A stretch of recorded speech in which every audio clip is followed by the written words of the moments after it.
Alhamdulillah Rabbil Alamin. Wa bihi nasta'in ala umuri dunya waddin. Wassalatu wassalamu ala ashrafil anbiya'i wal mursalin wa ala alihi wa sahbihi ajma'in, amma ba'd. Assalamualaikum warahmatullahi wabarakatuh. Waalaikumsalam. Alhamdulillah wassyukurulillah, segala puji bagi Allah Subhanahu wa ta'ala atas perkumpulan yang mulia ini. Dan marilah untuk menambah keberkahan acara kita akan bersama-sama mendengarkan manaqib ataupun sejarah singkat daripada sahibul haul, al-alim, al-allamah, al-bahrul fahamah, Sayyidina Syekh Abdul Rahman As-Sajjad Ibn Muhammad Maulad Dawileh. Beliau bernama Abdul Rahman bin Muhammad Maulad Dawileh bin Alwi Al-Ghuyur Ibn Muhammad Al-Faqih Al-Mugaddam bin Ali bin Muhammad Sahib Marbab bin Ali Khalid Rasam bin Alwi Ibn Muhammad bin Alwi bin Ubaidillah bin Ahmad Al-Muhajir bin Isa Al-Nagib bin Muhammad bin Ali Al-Uraidi Ibn Ja'far Al-Sadiq Ibn Muhammad Al-Baqir bin Ali Zain Al-Abidin Ibn Al-Husain bin Ali bin Abi Talib wa Fatimah Az-Zahra binti Rasul sallallahu alaihi wasallam. Beliau mendapatkan gelar yang sudah tidak asing lagi bagi kita, yaitu adalah Al-Faqih Al-Muqaddam Ats-Tsani. Beliau dilahirkan di kota Tarim, Yaman, Hadramaut pada tahun 739 Hijriah. Sejak kecil beliau sudah hafal 30 juz Al-Quran di bawah bimbingan Asy-Syaikh Ahmad bin Muhammad Al-Khatib. Wulida fi Tarim wa hafizal Qur'an al-Karim. Dilahirkan di kota mulia yaitu Tarim, tempat yang penuh berkah, dan ternyata mulai saat kecil beliau sudah hafal Al-Qur'an 30 juz sebagaimana keadaan para salaf saleh kita yang ada di sana. Beliau mendapatkan gelar As-Sajjad yang berartikan khatam karena ketinggian ilmu dan maqam beliau. Sampai-sampai beliau ibarat atap bagi semua orang atau semua aulia yang ada di masa itu. Sejak kecil beliau sudah hidup di lingkungan yang sangat kental dengan ilmu dan Al-Quran.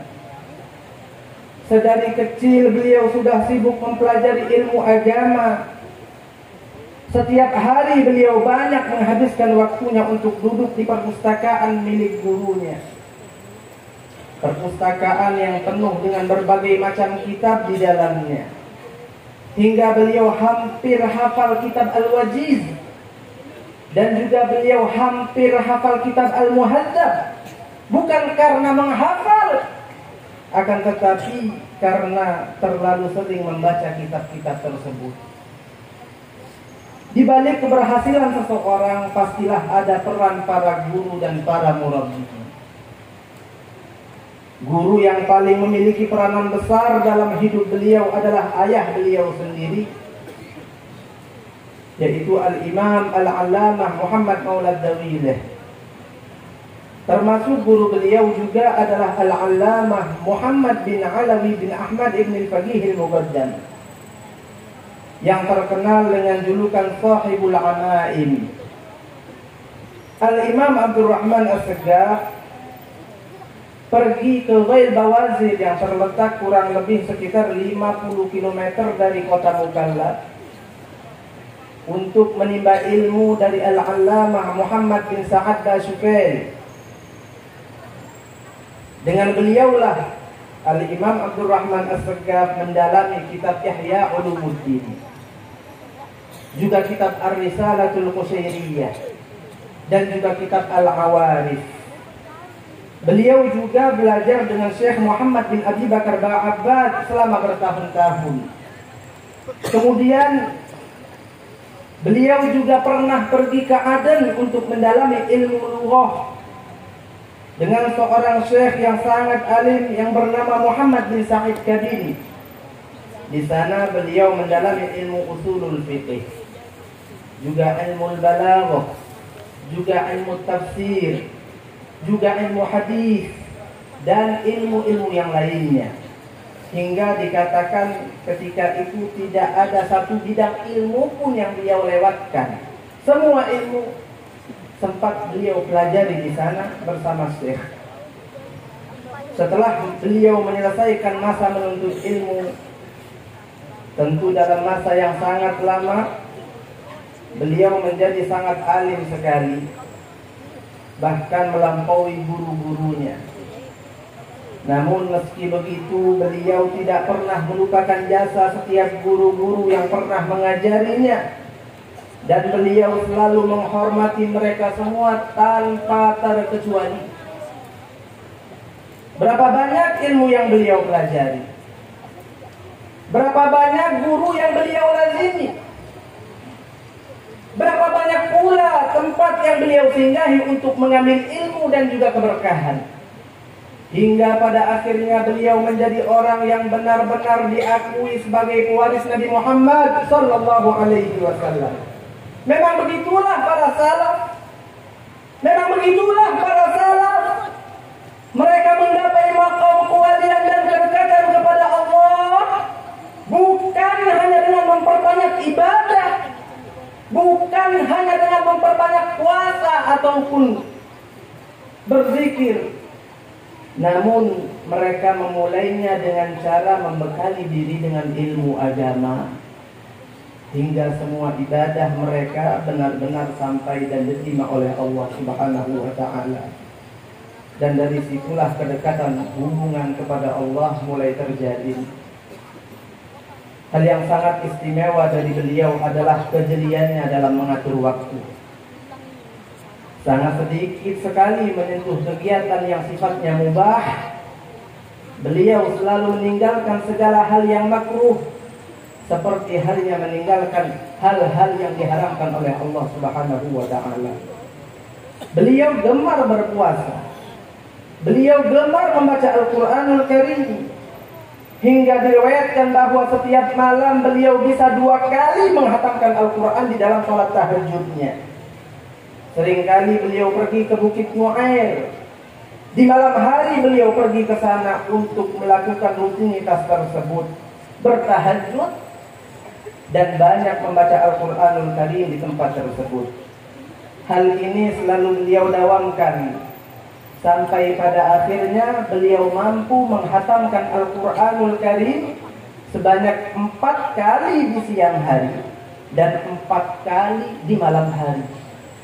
4 kali di siang hari dan 4 kali di malam hari. Beliau adalah sosok yang sangat istiqomah. Tidak pernah terbesit di dalam hati beliau untuk meninggalkan ibadah yang biasa beliau kerjakan. Bahkan saat malam pengantin sekalipun beliau tidak meninggalkan salat tahajudnya. Beliau suka beruzlah, menyendiri untuk berduaan dengan Sang Pencipta. Seringkali beliau pergi ke lembah tempat makam Nabi Allah Hud alaihi salatu wassalam yang tidak ada penghuni di sana. Dengan berbekal seadanya beliau membawa beberapa buah kitab dan perlengkapan ibadah untuk menyendiri di sana selama beberapa minggu. Al-Imam Abdurrahman As-Saggaf adalah sosok yang sangat zuhud dan juga wara'. Bukan berarti beliau tidak mencari nafkah untuk anak dan istrinya. melainkan dunia yang beliau miliki hanya beliau letakkan di tangan, dan tidak sedikit pun memiliki ruang di dalam hati beliau. Karena pada sejatinya para aulia memandang dunia tak ubah seperti bangkai yang hanya akan digemari dan diperebutkan oleh anjing-anjing yang kelaparan. Beliau memiliki banyak kebun di beberapa wilayah yang ada di Hadramut. Namun harta tersebut tidak sedikit pun membuat beliau menjadi kurang ibadahnya kepada Allah. Justru menjadikan kebun-kebun tersebut, beliau menjadikan kebun-kebun tersebut sebagai wasilah untuk mendekatkan diri kepada Allah Subhanahu wa Ta'ala. Sampai-sampai beliau membacakan 1 kali surat Yasin untuk tiap-tiap benih kurma yang beliau tanam di kebunnya. Dari harta yang Allah berikan kepada beliau, beliau membangun 10 buah masjid di Hadramut. Dan beliau bekali setiap masjidnya dengan wakaf bangunan dan juga tanah. Sampai sekarang 10 masjid tersebut masih tetap makmur dengan sholat dan ibadah-ibadah lain setiap harinya. Dalam suatu kesempatan beliau pernah berkata, demi Allah, hatiku tidak pernah condong kepada selain Allah.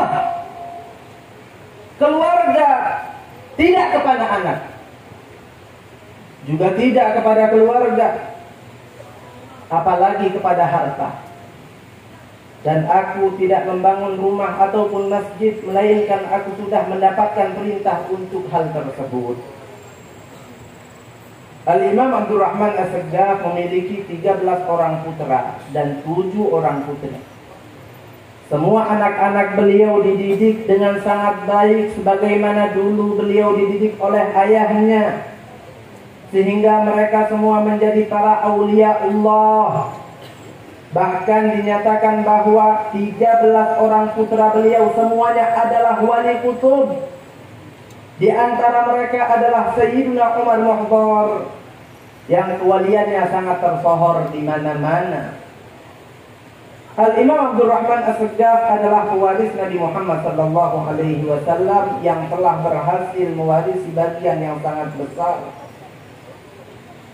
Beliau mewarisi bagian yang sangat besar sekali daripada warisan Nabi Muhammad SAW. Bagaimana tidak? Sedangkan beliau adalah pewaris darah Nabi. Beliau adalah pewaris ilmu Nabi. Beliau adalah pewaris akhlak mulianya Nabi Muhammad SAW. Seperti inilah cucu yang diharapkan dan dibanggakan oleh Nabi. Seperti ini cucu yang layak untuk mengakui bahwa Nabi Muhammad adalah kakeknya. Seperti ini cucu yang membuat orang yang menjumpainya bisa menyaksikan cuplikan sang Nabi, hingga dapat memahami betul betapa agungnya sosok Nabi Muhammad Sallallahu Alaihi Wasallam. Wafatnya beliau di masa tua, beliau masih terus gigih dalam mendidik anak-anaknya dan juga murid-muridnya. Di saat itu pun beliau masih tidak pernah tertinggal sholat berjamaah di masjid. Hingga akhirnya beliau wafat pada usia ke-80 tahun, tepatnya pada tahun 819 Hijriah. Kabar wafatnya menggoncang lembah Hadramut. Jenazah beliau dibawa ke makam dengan diiringi banjir linangan air mata serta suasana duka yang teramat dalam. Beliau dimakamkan di pemakaman Jambal yang ada di kota Tarim, dan makamnya masih terus diziarahi hingga saat ini. Beliau kembali kepada Allah Subhanahu wa Ta'ala dalam keadaan rindu kepada Allah, dan Allah pun rindu kepadanya. Ya ayyatuhan nafsul mutmainnah, irji'i ila rabbiki radiyatan mardiyah, fadkhuli fi ibadi wadkhuli jannati. Semoga pembacaan manaqib ini menambahkan turunnya rahmat kepada kita semua, menambahkan semangat kepada kita dalam segala hal baik, terutama untuk mendalami ilmu agama serta mengamalkannya, hingga nanti di akhirat kelak Allah Subhanahu wa taala mengumpulkan kita semua dengan orang-orang soleh di dalam surganya bersama afdhalus sholihin, pemimpin semua orang soleh, yaitu adalah baginda Nabi besar Muhammad sallallahu alaihi wasallam. Amin, Allahumma amin. Hadza ma naqulu lakum wal 'afwu minkum wa ma kunna illa limtithalil